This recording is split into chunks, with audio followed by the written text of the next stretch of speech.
Hi, friends. In light of the recent video that came out in the last 24 hours of Mr. Donald Trump and the unbelievably misogynistic, vulgar language he used about women, and what that presumably says about his feelings about women, and even more presumably says about the actions that he has taken in his life to violate women and to totally disregard anything like consent.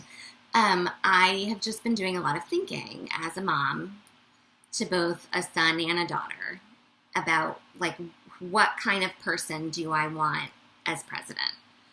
Not that I ever remotely wanted Donald Trump to be our president, but when you're a parent, you just automatically think about your kids and the person that's in charge of leading the country and the free world, and what kind of message that person sends to not only our daughters about who they are and who they can be and role models and having agency over their own bodies and choices, but to our sons about consent. And consent is something that's not like this noun, but as a verb. That's this active thing that has to constantly be negotiated and sought. And so I've just been thinking a lot about that. And also that so many of us had experiences when we were girls or teenagers or young women or women of any age, really, where consent was not considered at all by the other person. And then not only that, but there were adults who really actively, rather than mitigating the damage that was caused by that kind of trauma, just actively exacerbate it and make it worse by, again, not really considering the fact that as young women, we have agencies. We have agency over our own bodies. And I can't help but think about it lately, especially given what happened with Kim Kardashian last week and just how many seemingly otherwise maybe feminist guys were mocking and trolling and just the vitriol and hatred and victim blaming that was coming out for a woman being bound and gagged and robbed at gunpoint is just...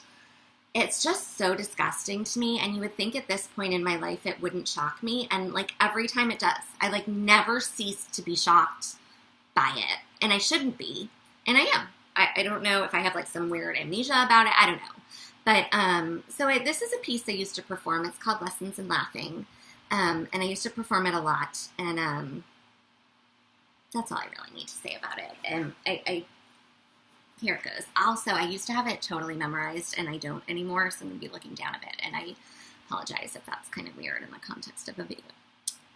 I learned to laugh at summer camp.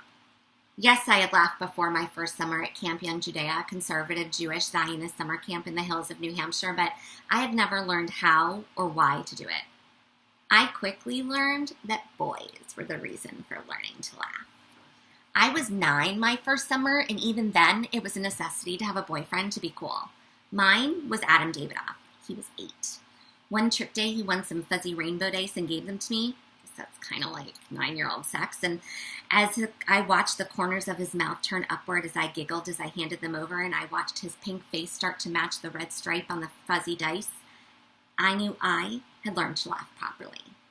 2 summers later, it was a whole new ballgame. That summer, I was 11, and apparently I had become so skilled a laugher that I had 3 boyfriends in 8 weeks, and that summer was our introduction to flagpole time, which meant that after our evening activity, we were allotted 15 minutes to spend with our boyfriends at the flagpole outside the dining hall. I became an undercover anthropologist among the love-struck couples and took my cues from the boy-crazy girls, and mostly I learned that no matter what, I was to continue laughing. Laughing was cute and sexy, and boys liked it. One of the precious 3 that summer was Josh Bear. We dated for 11 days, but he would reappear 2 summers later outside of Levine, the recreational building, one night during Friday night Israeli dancing.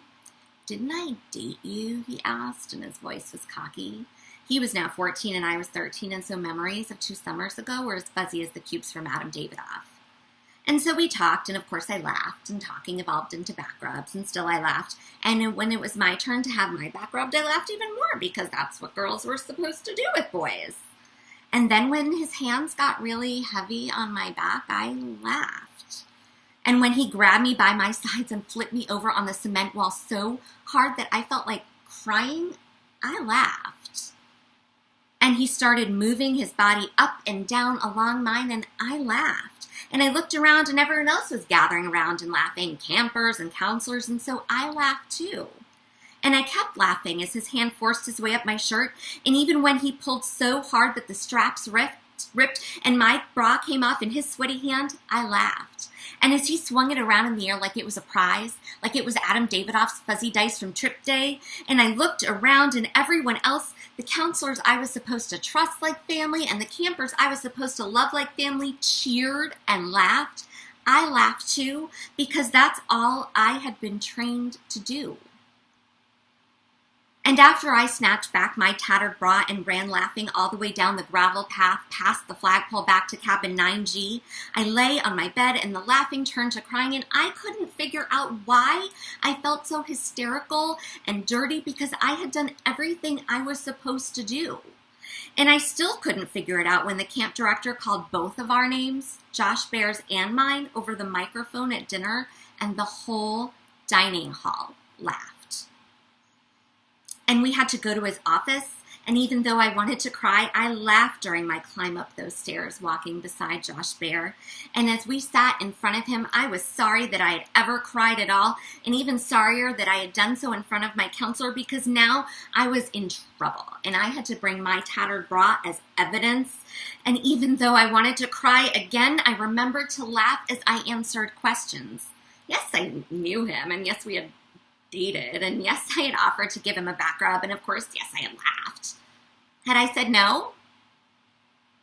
Was I supposed to? Because no one had ever mentioned that or taught me that. And I even laughed when I was told that we were both at fault. And years later, when I had an emerging feminist consciousness and an even greater emerging feminist vocabulary, I would have the words I needed then, like sexual assault and violated and blaming the victim. But at the time, I was 13, and all I knew was that every ounce of my body wanted to get up out of my chair and shake my director and punch Josh Bear.